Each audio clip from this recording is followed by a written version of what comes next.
Good morning everybody. तो सबसे पहले मैं आपको बताता हूँ कि इंट्रोडक्शन, मुस्लिम लॉ का जो इंट्रोडक्शन है वो मैं आपको बताने जा रहा हूँ।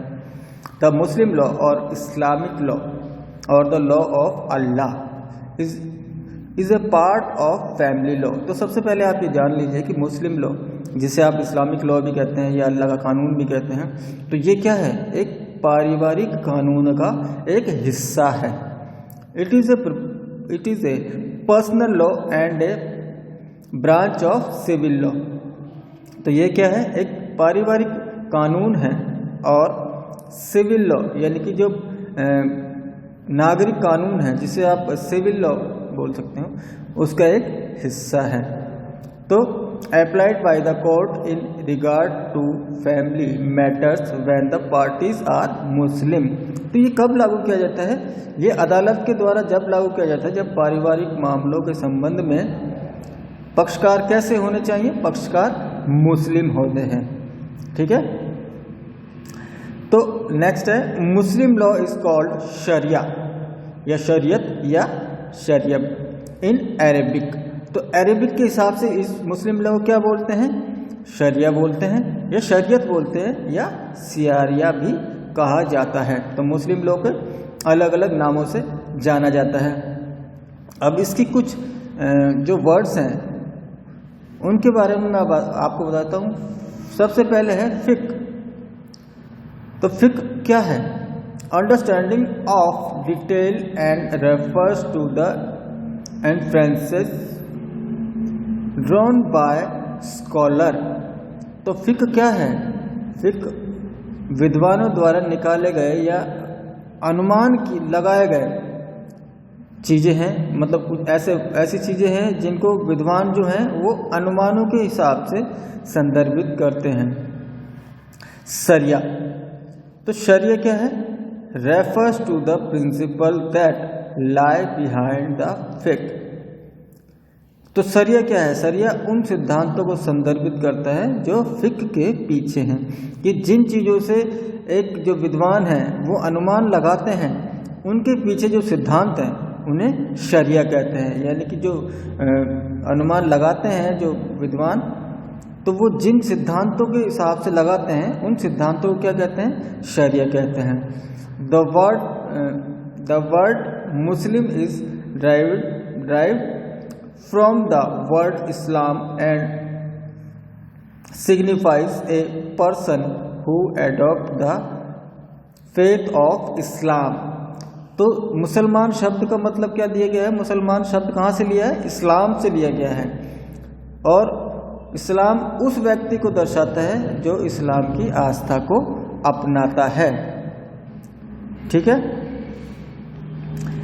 नेक्स्ट है ओरिजिन ऑफ मुस्लिम लॉ, यानी कि मुस्लिम लॉ की जो उत्पत्ति है वो कैसे, कहाँ से, किस तरह से हुई है वो। मुस्लिम लॉ और the Islamic law is believed to have been oriented from the divine. तो ये माना जाता है कि मुस्लिम कानून या इस्लामिक कानून जो है उसकी उत्पत्ति जो है कहाँ से हुई है? उसकी उत्पत्ति परमात्मा से हुई है, ऊपर वाले से हुई है। The divine communicated it to पैगंबर Muhammad who prescribe them in Quran. तो परमात्मा ने किसको बताया? परमात्मा ने पैगंबर मोहम्मद को बताया, और जिन्होंने क्या किया? कुरान में इन चीज़ों को निर्धारित किया जो उनको किसने बताया? परमात्मा ने बताया। In the latter days the describe of पैगंबर मोहम्मद और Muslim jurists have refined and polished these principles. तो जो पैगंबर ने बताया, पैगंबर को जो बताया परमात्मा ने, उसे पैगंबर मोहम्मद या जो मुस्लिम जो विद्वान थे या उनके शिष्य थे, उन्होंने क्या किया? इन सिद्धांतों को परिष्कृत किया या पॉलिश किया। Scholar describe the word sharia as an Arabic word derivative. तो मानव जीवन में जो ये लोग हैं, जो उनके शिष्य हैं, उन्होंने इसे फॉलो किया। तो मानव जीवन के लगभग सभी पहलू संबंधित है। विद्वानों ने क्या किया, शरियत शब्द को एक पुरातन अरबी शब्द के रूप में वर्णित किया। अब इसका मतलब क्या है, इसका मतलब है पैथवे टू बी फॉलोड, यानी कि ये समझ लो पानी के छेद का रास्ता या मार्ग का अनुसरण किया जाना, इस तरह का है path to the water hole, यानी कि पानी के छेद का रास्ता या मार्ग के अनुसरण का किया जाना। ओके, तो मुस्लिम कानून की उत्पत्ति इस तरह से की गई है कि ये माना गया है कि परमात्मा से इसकी उत्पत्ति हुई है और उस परमात्मा ने पैगंबर मोहम्मद को बताया और मोहम्मद पैगंबर ने और उनके जो शिष्य थे, ये मुस्लिम विद्वान थे, उन्होंने कुरान में इसको निर्धारित किया। ठीक है, और इस चीज़ के तो विद्वानों ने शरिया शब्द इस्तेमाल किया, उस शरिया शब्द का मतलब कहा गया है कि मार्ग का अनुसरण किया जाना, यानी कि जो चीज़ें उसके अंदर है, कुरान में है, शरीयत में है, उनका अनुसरण किया जाना, जो उसमें मार्ग बताया गया है। अब नेक्स्ट ये है कि हु इज़ मुस्लिम, मुस्लिम कौन है। तो मुस्लिम विधि के अनुसार मुस्लिम होना एक व्यक्ति का बहुत ज़रूरी है, तभी यह विधि लागू होगी। तो who is Muslim, A Muslim is a person who follows the religious of Islam. तो मुस्लिम कौन है, मुस्लिम वह व्यक्ति है जिसने इस्लाम धर्म को फॉलो किया है। From the point of law, तो लॉ के हिसाब से the court is interested if the person, ठीक है, तो जिस व्यक्ति ने इस्लाम को फॉलो किया है तो कोर्ट उसको, कोर्ट के हिसाब से उसे मुस्लिम माना जाता है। There are two way in which a person can be regarded a Muslim. तो एक व्यक्ति मुस्लिम कैसे बन सकता है, इसके दो तरीके हैं। मुस्लिम बाय बर्थ, तो सबसे पहले तो यह है कि मुस्लिम क्या होता है, कौन होता है, जो बाय बर्थ, जो जन्म से मुस्लिम होता है, जो जन्म से पैदा होता है मुस्लिम के घर में, मुस्लिम रीति रिवाज के हिसाब से उसका पालन पोषण होता है। नंबर 2 है मुस्लिम बाय कन्वर्जन।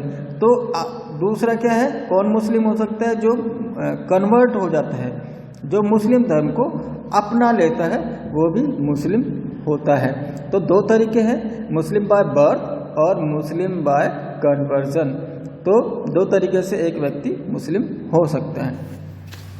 नेक्स्ट इसमें चीज आती है सोर्स ऑफ मुस्लिम लॉ, कि कौन कौन से सोर्स हैं जो मुस्लिम लॉ को बनाते हैं, कि मुस्लिम लॉ जब बनाया गया तो वो सोर्सेज कौन से हैं जहाँ से मुस्लिम लॉ की चीज़ें ली गई हैं और एक लॉ को गठित किया गया। There are 2 types of sources under the Muslim law.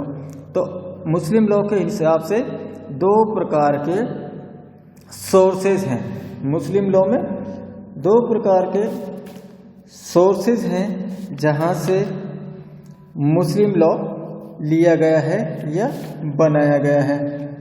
कौन कौन से हैं, प्राइमरी सोर्सेज और सेकेंडरी सोर्सेज। तो प्राइमरी सोर्सेज और सेकेंडरी सोर्स यानी कि प्राथमिक सोर्स और द्वितीयक सोर्स, यानी कि आप बोल सकते हैं प्राथमिक और गौण स्रोत। तो इसे गौण स्रोत भी कहा जाता है, सेकेंडरी सोर्स को। ठीक है, अब प्राइमरी सोर्स में क्या आता है, प्राइमरी सोर्स में सबसे पहले कुरान आता है। जो प्राथमिक सोर्स हैं उसमें सबसे पहले क्या आता है, Quran. Quran is a primary source of Muslim law. तो कुरान क्या है, कुरान प्राइमरी सोर्स है मुस्लिम लॉ का, in point of the time as well as in importance. तो समय के साथ साथ इसकी प्राथमिक स्रोत इसको माना गया है। The Islamic religion and Islamic society on it is birth to the word of Quran. तो इस्लामिक धर्म या इस्लामिक समाज क्या है, इस्लामिक समाज का जन्म कुरान से हुआ है। ये कहा जाता है कुरान से इसका जन्म हुआ है। It is a Paramount source of Muslim law in point of importance because it contents the very word of God and it is foundation upon which the very structure of Islamic rest Quran. तो यह माना जाता है कि महत्व के मामले में अगर देखें तो मुस्लिम कानून का यह क्या है, एक सबसे ऊपर का स्रोत है, सबसे प्राथमिक स्रोत है, सबसे फर्स्ट स्रोत है, क्योंकि इसमें क्या है, ईश्वर शब्द को शामिल किया गया है। यह आधार है जिस पर इस्लाम की संरचना मुसलमानों को सामाजिक, धर्मनिरपेक्ष और आध्यात्मिक जीवन को नियंत्रित करता है। यानी कि यह क्या है, कुरान जो है प्राइमरी सोर्स है। प्राइमरी सोर्स में भी सबसे प्राइमरी है, ये मतलब सबसे फर्स्ट के नंबर पे आता है, सबसे इम्पोर्टेंट चीज सोर्स है ये मुस्लिम लॉ के हिसाब से कुरान। अब कुरान में क्या चीज़ है, कुरान में अगर देखें तो देर आर 114 चैप्टर्स। तो कुरान के अंदर 114 चैप्टर हैं जिन्हें क्या बोला जाता है, सुरा, जिन्हें सुरा बोला जाता है। एंड 6666 आयत। तो आयतें कितनी हैं, आयत इसमें 6666 आयतें हैं, out of which 200 are legal. और इन 6666 में से 200 क्या है, लीगल यानी कि विधिक आयतें हैं। And about 80 are family. और जो 80 लगभग 80 जो है वो आयतें कैसी हैं, वो पारिवारिक हैं। नेक्स्ट सोर्स है प्राइमरी सोर्स में, वो है सुन्नत। तो सुन्नत means the model behavior of the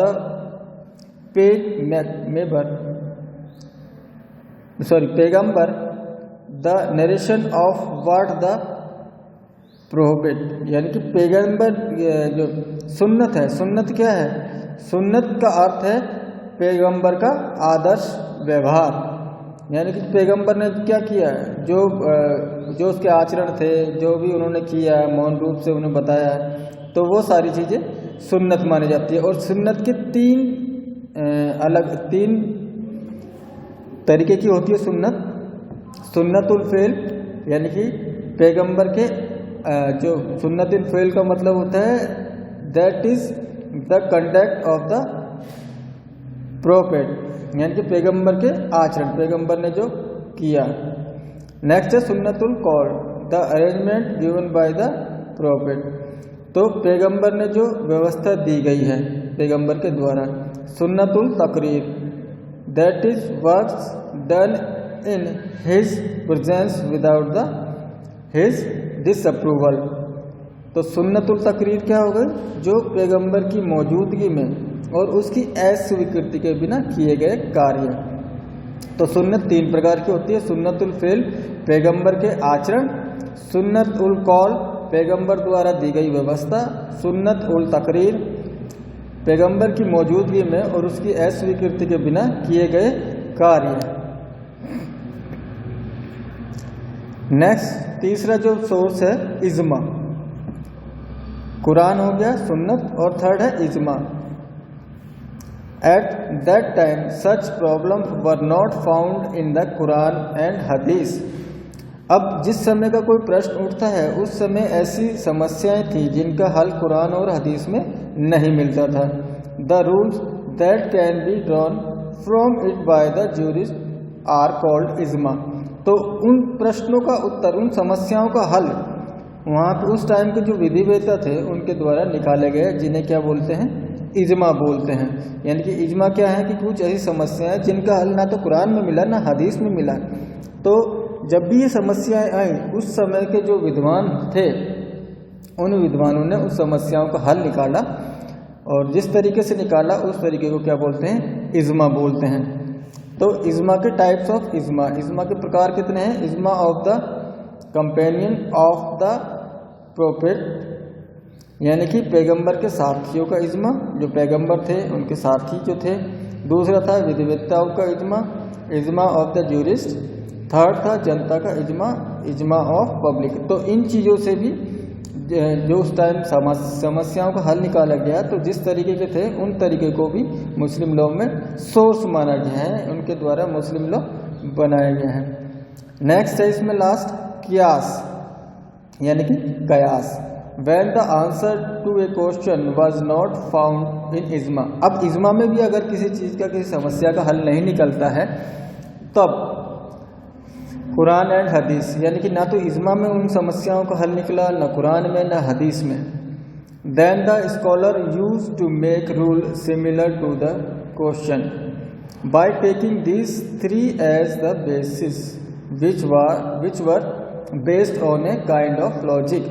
तो जब इज्मा में, कुरान में और हदीस में किसी समस्या का समाधान नहीं मिला तब विद्वानों ने क्या किया, इन तीनों को आधार माना और उस प्रश्न को सदृश्य नियम बनाए जाते थे। तो जो प्रश्न सामने होता था, जो समस्या होती थी, तो इन तीनों में से, इन तीनों के हिसाब से उसके नियम बनाए जाते थे और इनके उस समस्या का हल एक तरह से किस चीज़ पर था, तर्क के आधार पर था। तो कयास क्या हो गया, तर्क। तो तर्क के आधार पर समस्याओं का समाधान निकालना। Thank you. सेकेंडरी सोर्सेज, अब हम नेक्स्ट जो वीडियो है उसके अंदर सेकेंडरी सोर्स पढ़ेंगे। ये फर्स्ट प्राइमरी सोर्स हो गया, मुस्लिम कौन होता है वो हो गया, मुस्लिम लॉ की उत्पत्ति कैसे होती है वो चीज़ हो गई। ठीक है, तो नेक्स्ट अगले वीडियो में। Thank you so much.